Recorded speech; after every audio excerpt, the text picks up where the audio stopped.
everything up to this point has been in that patriarchal dispensation with the individual worships and the sacrifices and so on and so forth. And although there has been a promise to Abraham, there is nothing written. There is no law as we're about to have it literally written into stone on the top of the mountain, as well as Moses keeping the book. We don't exactly know what that law was, but we know that there was something there because we know that Cain and Abel both did sacrifices, and one was acceptable and one was not acceptable. So God has communicated over a period of time to mankind several things. Exactly what those things are, we're not really sure, but we're about to be extremely sure as we enter into this particular time of what the rules of the road were and the everything there was. If you look back in Genesis chapter 12,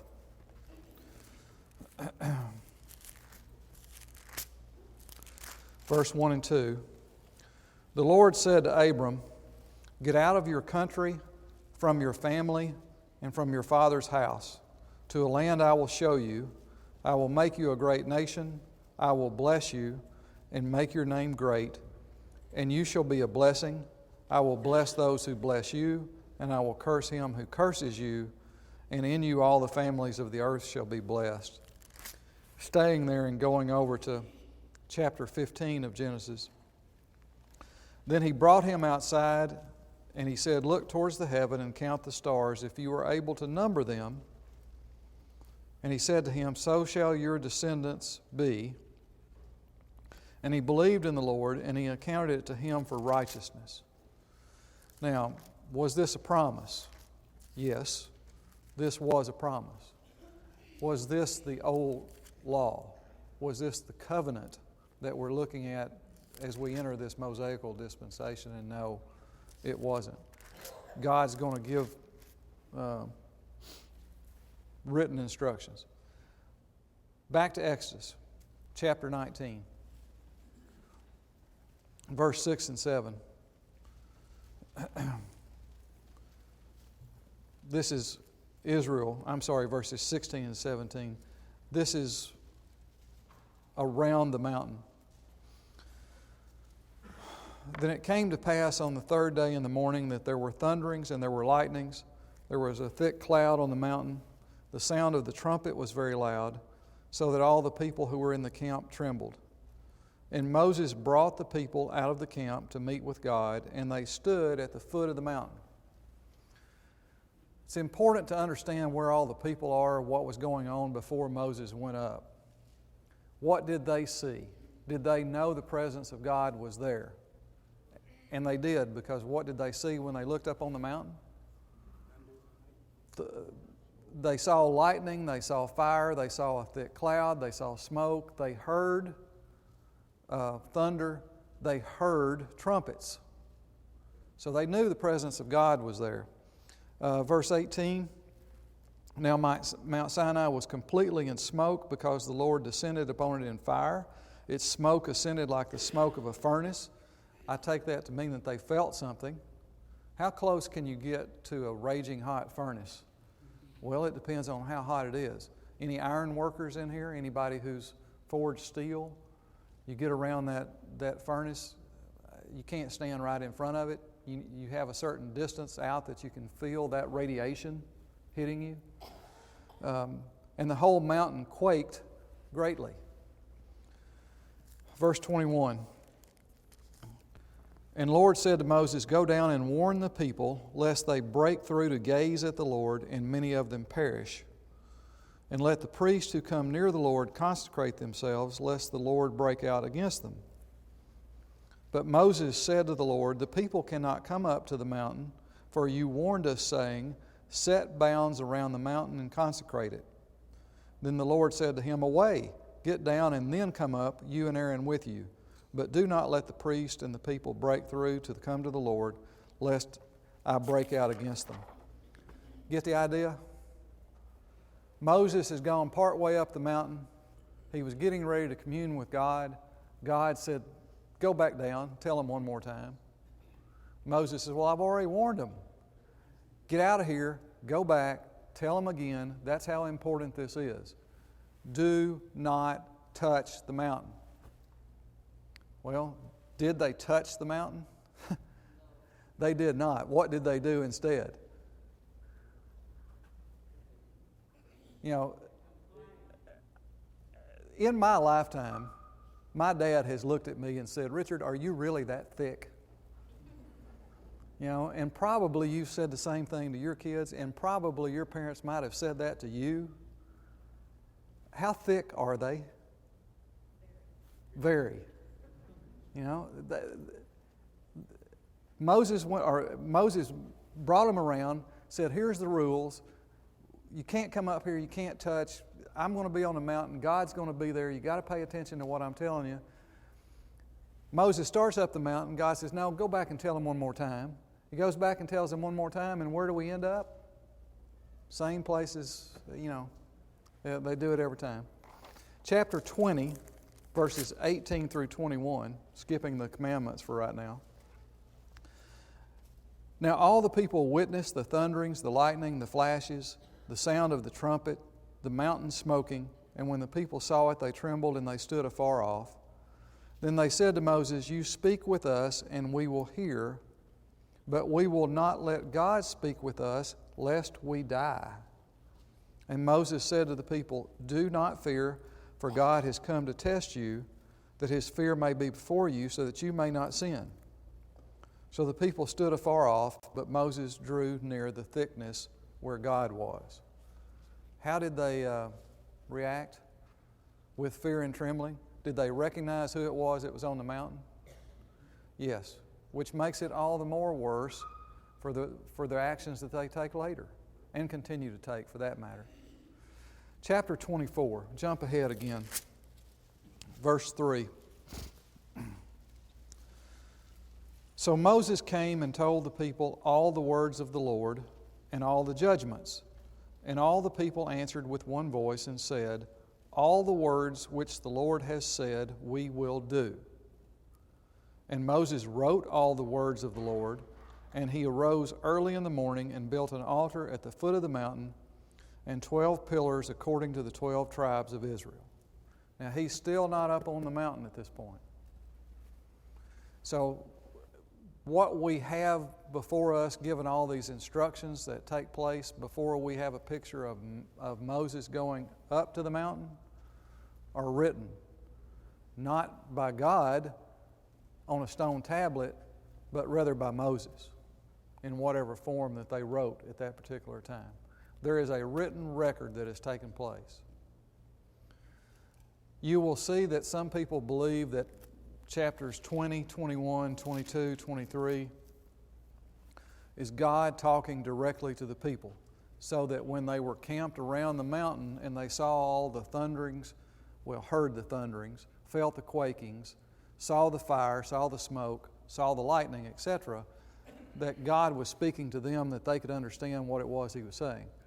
You will find others who commentate that God was speaking all this to Moses, Moses was writing it down, and Moses is transferring it in word to the people during this period of time. I tend to go that route. It doesn't matter. Point is, it's God's Word. How many times do we see in the Scripture God being referred to in the conversation when He's not there, but yet He said it? You know what I'm saying? What about Gideon? I thought about this example. Gideon, Judges chapter 6. When Gideon was working in the wine press so that the Midianites would not see him where he was hidden, an angel of the Lord came to him. And in Judges chapter 6, Gideon says to the Lord and calls him by name Lord, but it's small l, Lord, lowercase. And then the angel of God talks to him, and he recognizes that the person is from God, and he has a conversation again with him, and he changes it to capital L, Lord. Now the messenger to Gideon is clearly recognized as an angel of God. Okay? And all throughout this discourse with Gideon and this angel, it continually refers to, and the Lord said to Gideon, and God said to Gideon. So that same thing is happening here. It happens all through Scripture. And I just want to clarify that as far as if we get confused to, well, wait a minute, we've got all this stuff before Moses went up, and I thought this is what God told Moses on top of the mountain. There was communication between God, Moses, and the children of Israel. Communication about the commandments and various other laws that we're going to look at this morning before Moses went up there. All right? And certainly we also know, I was about to jump up on chase a rabbit. Let me back up. We know that when Moses went up, what happened during those 40 days? We know that they knew a large number of things before Moses went up, and we know that they were taken to the mountain and it was shown to them, this is what you shall not do, and yet they still disobeyed God. All right, let's look at chapter 20, the Ten Commandments.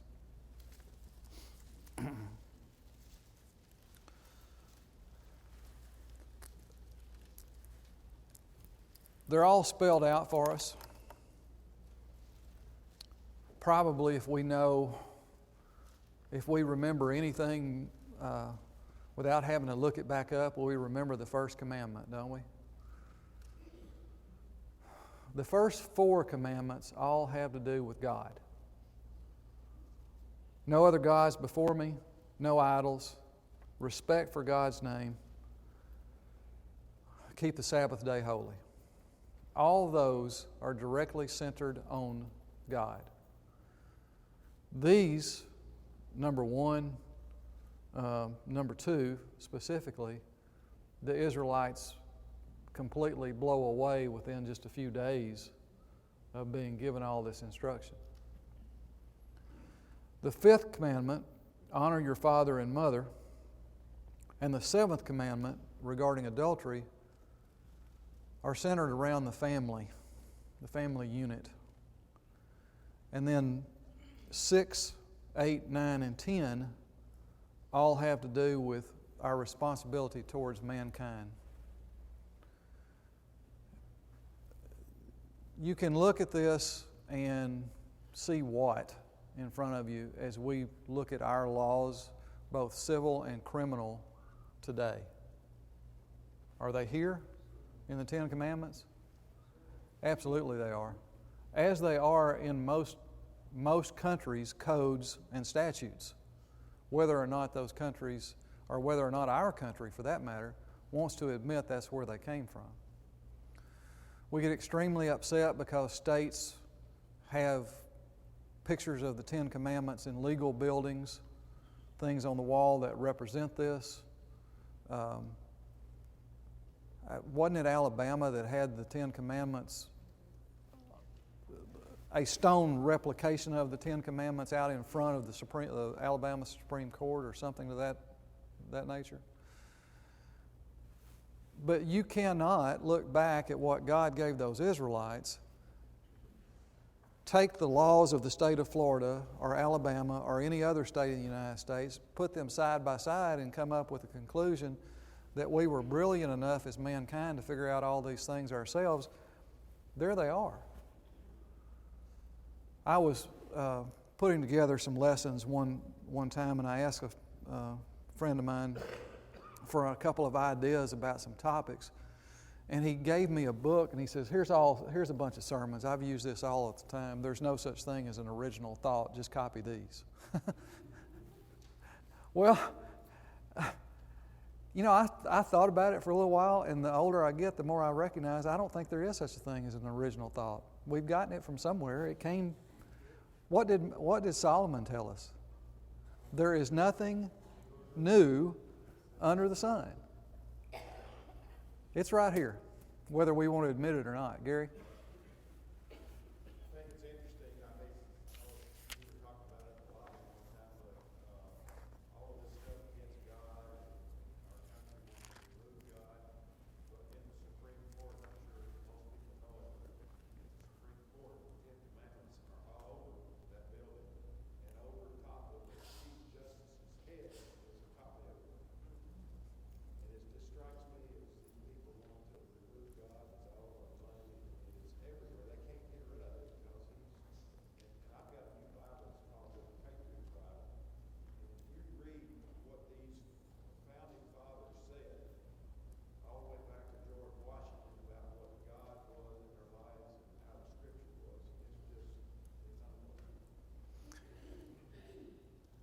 To summarize Gary's comment, if everybody didn't hear it, he was talking about the irony of how we try to get rid of God in everything we do, and yet as he was pointing out, the references to God throughout the Supreme Court, the building itself, and the words written right above their heads as they sit in group and deliver decisions and hear arguments and so on and so forth. Hypocritical, I guess that's what we are, isn't it? We're a bunch of hypocrites. Not you and me, of course, but as a country. All right, chapter 20, verses 23 to 26, after he gives, and look, there's a ton of stuff in here. I had lofty goals of trying to get all the way through Moses going up on the mountain today. I don't know if we're going to make it. If we don't, fine. And then I've chosen, because there's so much stuff in here, and there's a danger of getting lost in the detail if we're not careful. I try to pull out some highlights. And in doing that, I may miss something that you want to talk about. So if I do, bring it up. We'll talk about it. Even though we need to get through the material, these next few chapters, well, pretty much the rest of the book, there's a lot of stuff in here, a lot of stuff. And some of it maybe seems boring when you're reading it, but there's a long-lasting impact on mankind as we look at these laws and natures that God gave these Israelites. So if I skip something, you want to do it, just let me know. Fran. This kind of reminds me of all these commandments, like a parent giving out laws. God is giving out laws and rules for his children, as a parent, as we as parents do for our kids. Well, and that's exactly right, Fran. I mean, this is God talking to his children the same way that any of us as a parent would talk to their child.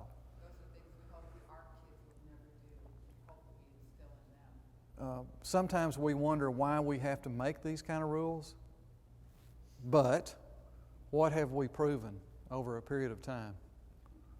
You know, did we always do everything exactly right when we were kids? Did we mess up a time or two? Make a mistake here and there?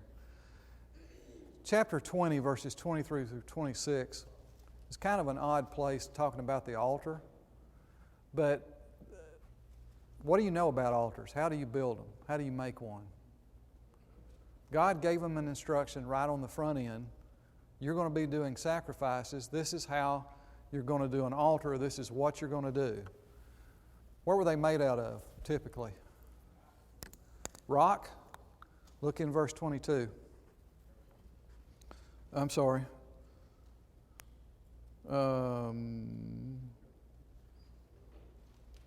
Verse 25.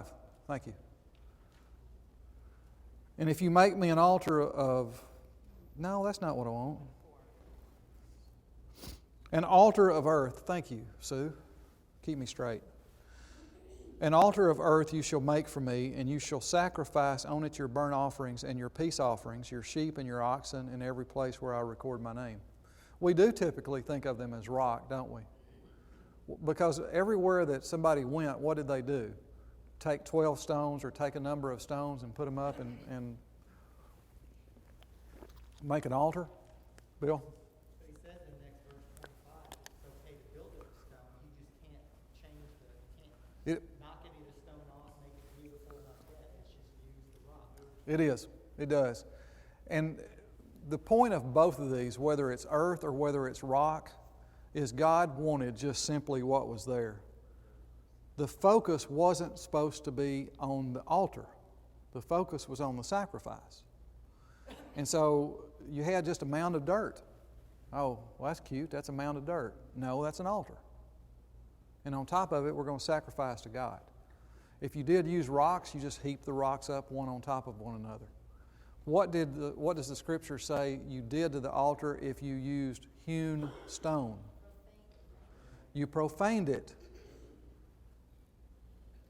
You made it not acceptable before God. Do many people or did people have talents in order to be able to take stone and turn it into something beautiful? They did. Is that what God wanted for the altar? No, it's not. As smart as we might think we are, as much, and this is, just the first lesson of many, many throughout here, illustrating what Solomon said in Proverbs 14 and 16, there is a way that seems right unto man, but towards the end, what? Where does it lead? It leads unto death. I'm going to make an altar. I'm going to carve beautiful stone and figures in the altar. Yes? No. Chuck's pointing, so that means there was a hand up and I missed it. They start admiring their own handiwork if they start messing with the stone instead of doing it to worship God. Tasha talks about admiring their own handiwork, i.e., golden calf, just a few chapters later. Chapter 21. We get into some of these laws now. The law regarding servants. What does chapter 21, verses 1 through 11, not tell us?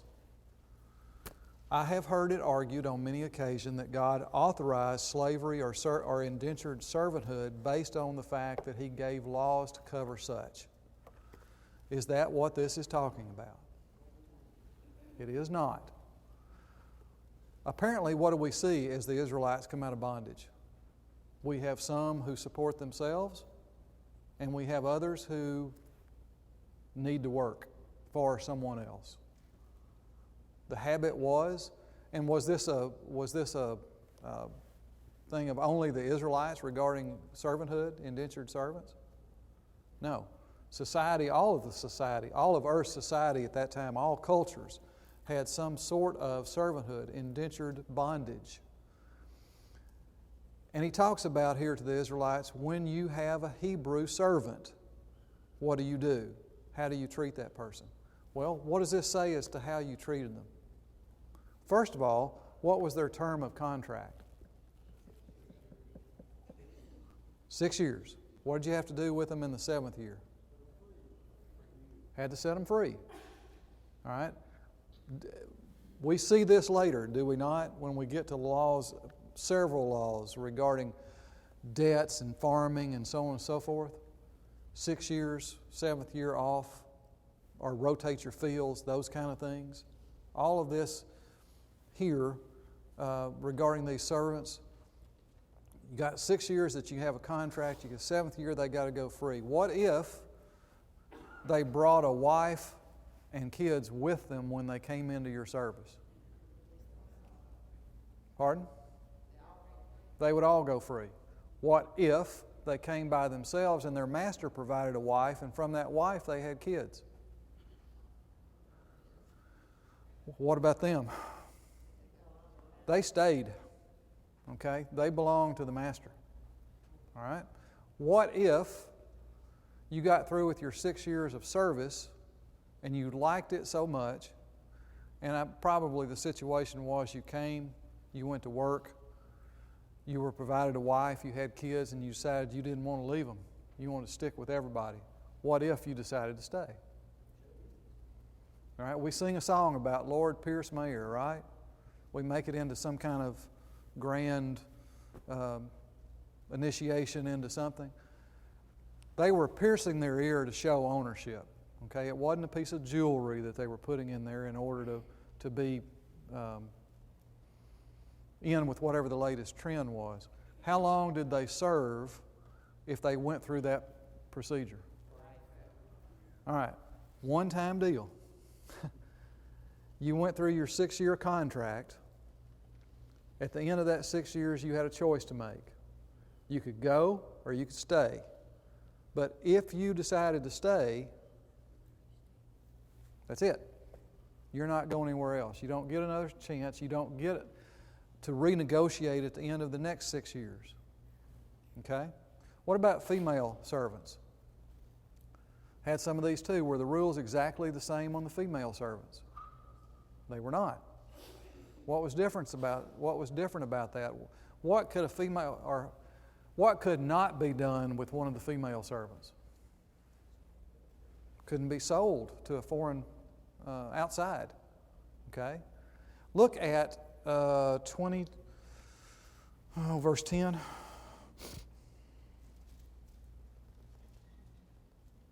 Verse 7. If a man sells his daughter to be a female slave, she shall not go out as the male slaves do, if she does not please her master who has betrothed her to himself. we read that word as what? As wedded. All right, it has more than just that. The meaning is more than just that. It also means to fix upon by agreement, and that agreement doesn't have to be a wedding or a marriage agreement. It's a contractual agreement. Or is he talking about, in this particular case, a marriage? Possibly, because we're going to go down 2 or 3 more verses and look at that. But keep in mind, there's more than one. It doesn't automatically just mean wedded. If she does not please her master who has betrothed her to himself, then he shall let her be redeemed. He shall have no right to sell her to a foreign people, since he has dealt deceitfully with her. And if he has betrothed her to his son, he shall deal with her according to the custom of daughters. If he takes another wife, he shall not diminish her food, her clothing, and her marriage rights. And if he does not do these 3 things for her, then she shall go out free without having to be redeemed. So the rules were a little bit different for the women as it were the men. Or any questions or comments about that, Bill? You have to specify in here too, when it starts off with this thing, these are Hebrew servants only. Bill's point is that to make sure that we are clear that these are Hebrew servants only. That's absolutely correct. This is God's law to them regarding their servants, their contractual people, their indentured slaves for their Hebrew Israelite family only. Okay? Not outside the clan. 12. Chapter 21, verse 12 through 27. Laws concerning violence. Look through here and tell me how many of these that you see that are in today's statutes. All the way through it. What if you had an ox? No, I'm sorry. I'm about to jump up to 28. I was about to ask about restitution. I looked at too much stuff yesterday. Go back to 12. He who strikes a man so he dies shall surely be put to death. However, if he did not lie in wait, but God delivered him into his hand, then I will appoint for you a place where you may flee. What came up later? What do we know of? Cities of refuge. Okay? You see the difference between an accidental death and a premeditated murder. And that's what he's talking about. All right? Verse 14. If a man acts with premeditation against his neighbor to kill him by treachery, you shall take him from my altar that he may die. What's the altar have to do with it?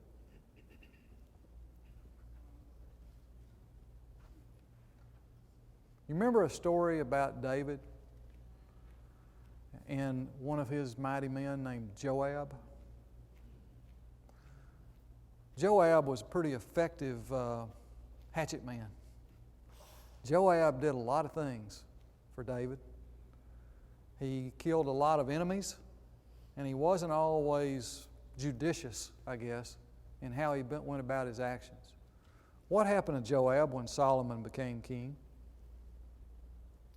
Solomon had denied go kill him. Where did Joab go when Solomon put out the hit contract on Joab? He went to grab hold of the horns of the altar. Why? Well, who's going to kill me on such a sacred place as the altar? Did it work? No. It did not work. But the reference here already is to the altar. In other words, when this person did this thing, you go get him. It doesn't matter where he is. He did wrong, and he's going to pay for it with his life. 15, he who strikes his father or his mother shall surely be put to death. What was the commandment? Honor your father and mother. There's going to be some death penalty statutes, and they're more defined in Deuteronomy. Not only could you not strike your mother or father, but what else could you not do? Pardon, Chuck? Speak against them or curse them. You ever hear that done in today's society? We look around and we wonder where some of our problems are or stem from. The breakdown of the family unit with no respect for the parents, and then it gets passed down from one generation to another. If I don't have respect for my parents, how do my children act? And so on and so forth.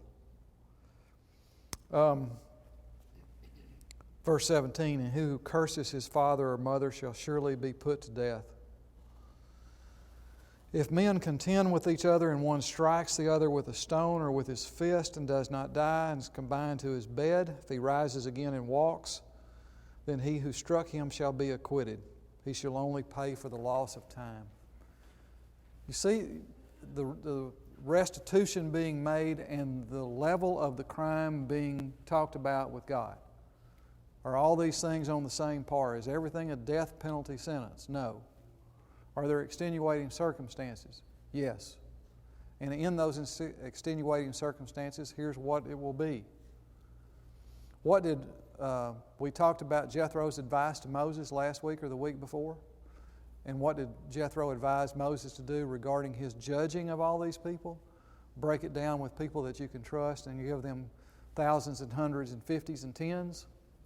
And so as these things were implemented and go through the process, depending upon the severity of it, then someone was judging and sitting and deciding punishment and deciding amounts of restitutions and so on and so forth.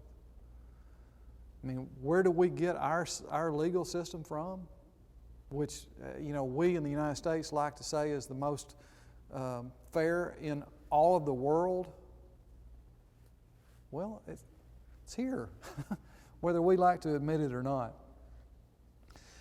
Hit a woman with child, what happens? Verse 22, if men fight and hurt a woman with child so that she gives birth prematurely, yet no harm follows, he shall surely be punished accordingly as the woman's husband imposes on him, and he shall pay as the judges determine. But if any harm follows, then you shall give life for life, eye for eye, tooth for tooth, hand for hand, foot for foot, burn for burn, wound for wound, stripe for stripe. Stripe for stripe. What have we as Christians known forever and ever regarding babies?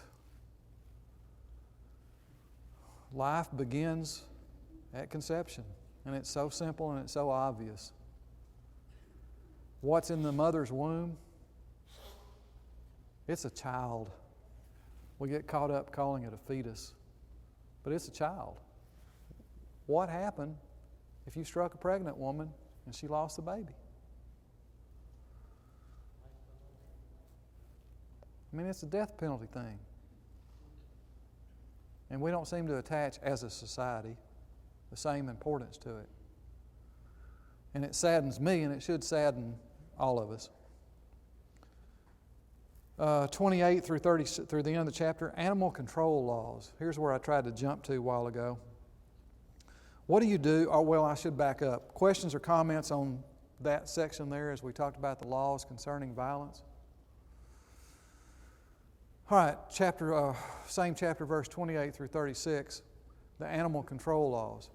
What happened if a guy has an ox and the ox killed somebody? Do oxes do that every once in a while? Where is it that they run the bulls? I can't even think. Somewhere in Spain, isn't it? Where a bunch of crazy people get out there on the street and the bulls chase them and run after them, and you see pictures of them. Do what? Okay, whatever Bob said. Is that in Spain, Bob? All right, we'll just go with Spain. And those bulls toss people over the walls and all that kind of stuff. Is that what we're talking about, where they have a running of the bulls?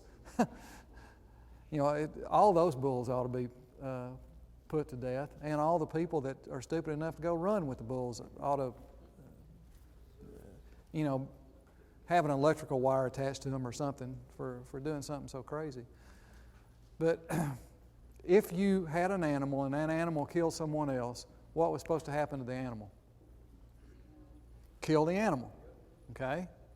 Now, if the animal escaped from you and you had maintained control of that animal properly, what was your punishment?